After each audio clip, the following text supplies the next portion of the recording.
Buenos días a todos los que nos sintonizan hoy. Este es un programa online de entrevistas sobre negociación. Mi nombre es Anaí y yo voy a comenzar explicándoles sobre qué es la negociación.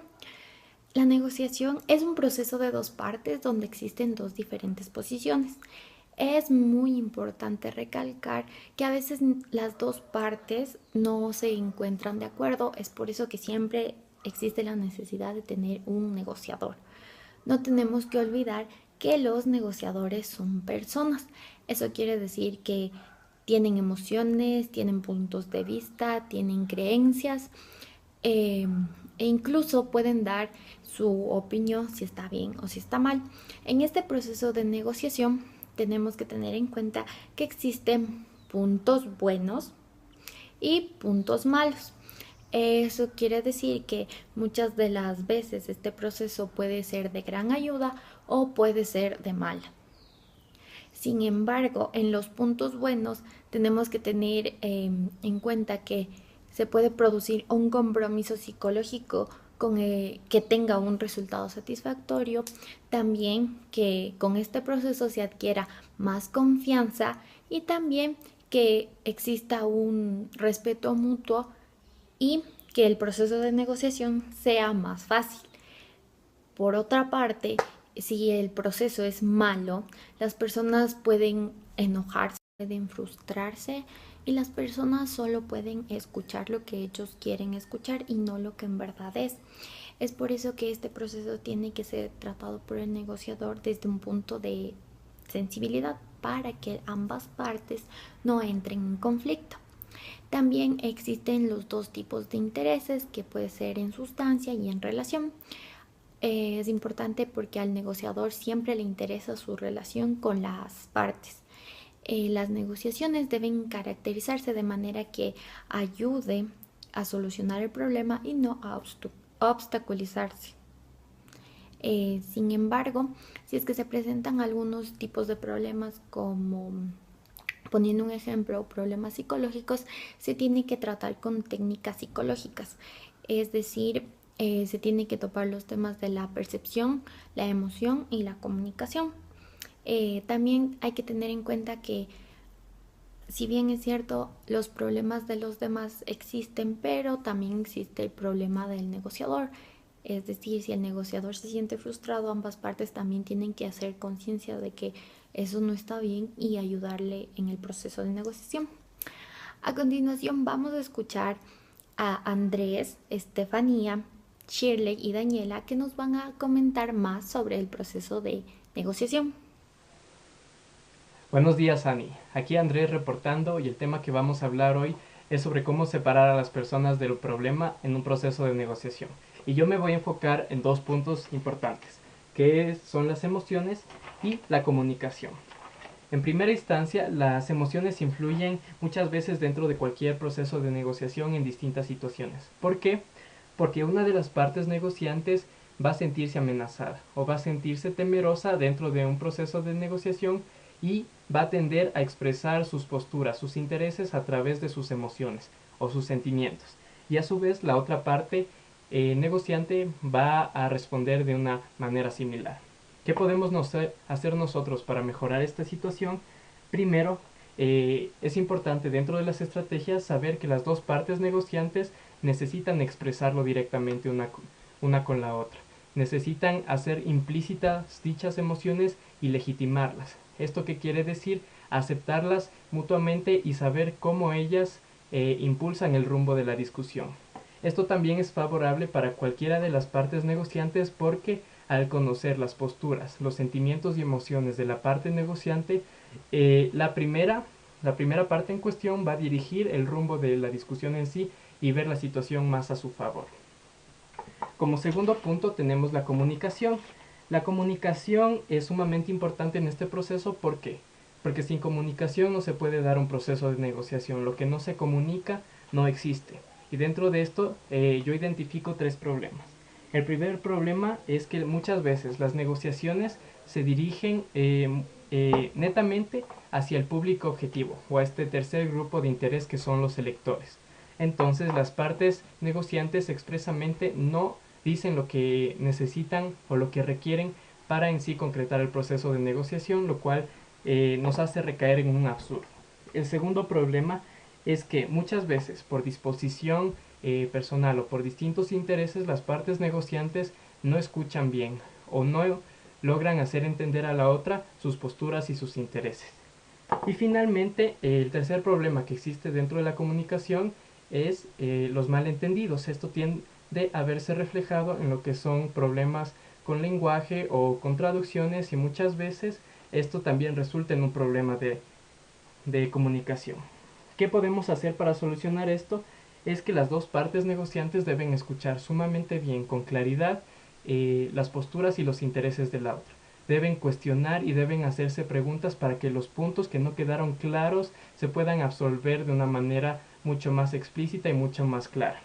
Y también recordar que este tercer grupo de interés es el que se beneficia de este proceso de negociación, y que las partes negociantes en sí buscarán precautelar siempre el beneficio mayor que obtenga este grupo de interés, o en sí llamados electores.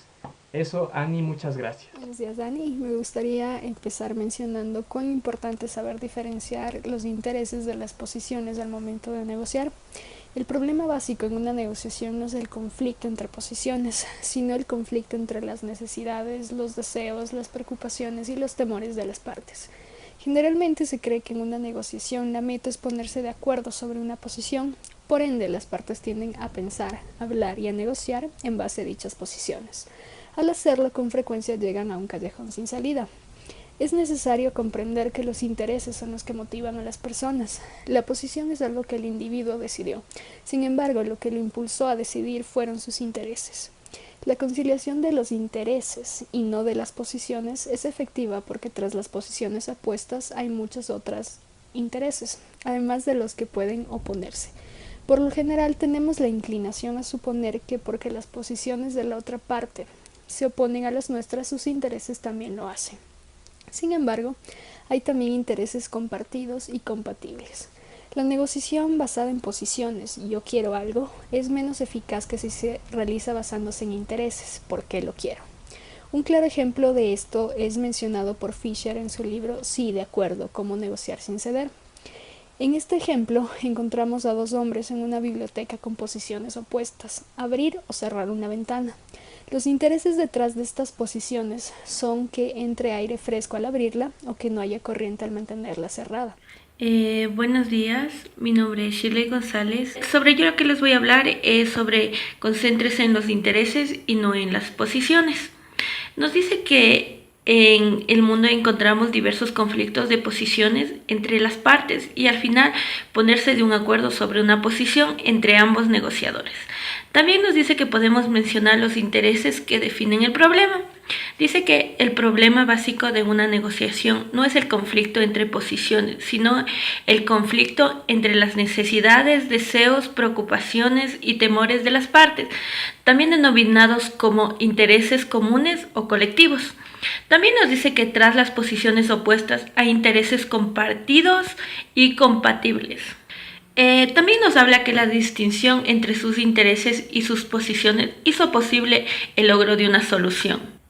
También podemos mencionar que la conciliación de los intereses y no de las posiciones también es efectiva, porque tras las posiciones opuestas hay muchos intereses, además de los que puedan oponerse. Podemos aquí citar un ejemplo de un arrendatario como un arrendador. Dice que comparten el interés común, que los dos solicitan estabilidad. También nos dice que a su vez también comparten intereses diferentes, que como la seguridad para él y su familia del arrendador. Podemos mencionar aquí que uno al otro busca un interés común, que aquí los dos buscan un negocio que sea factible tanto como para el arrendador como para el arrendatario. También nos dice que identifiquemos los intereses. Bueno, podríamos hablar de una técnica básica en ponerse al lugar del uno del otro, asumiendo el rol que cada uno debería tomar en cada situación y preguntándose el por qué pide cada quien una cosa y llegando a una solución o a un acuerdo. Muchas gracias. Dani, yo les voy a hablar algunos pasos para que se haga efectiva la negociación. Primero hay que saber que la negociación no puede ser efectiva mientras una de las partes se sienta amenazada. Ya hay que tener una lista para tener todos los intereses de todas las partes que van a negociar. Es importante para tener buenos juicios. Primero tenemos la discusión sobre los intereses. El objetivo definitivamente es favorecer su interés y esto se da mediante la comunicación. Como segundo paso tenemos que se haga que su interés sean vivos. Eso quiere decir que se comprenda exactamente la importancia que tiene cada uno. Reconocer que los intereses de ellos son parte del problema. Escuchar con atención hará que se tome una buena decisión. Expresar que el problema antes de las respuestas. Definitivamente primero hay que poner los intereses, lo que se quiere negociar y después la conclusión y las propuestas. Mirar hacia adelante y no hacia atrás. Sea concreto y flexible. Para poder negociar hay que tener buen interés de hacer las cosas y también ser flexible en escuchar nuevas ideas. Ser duro con el problema y suave con las personas. Se debe defender enérgicamente sus intereses. Y para que todos estos pasos sean válidos de la negociación, primero hay que tener un objetivo. Definitivamente el objetivo es el principal. Muchas gracias por sintonizarnos y nos vemos la próxima en Negociación Online.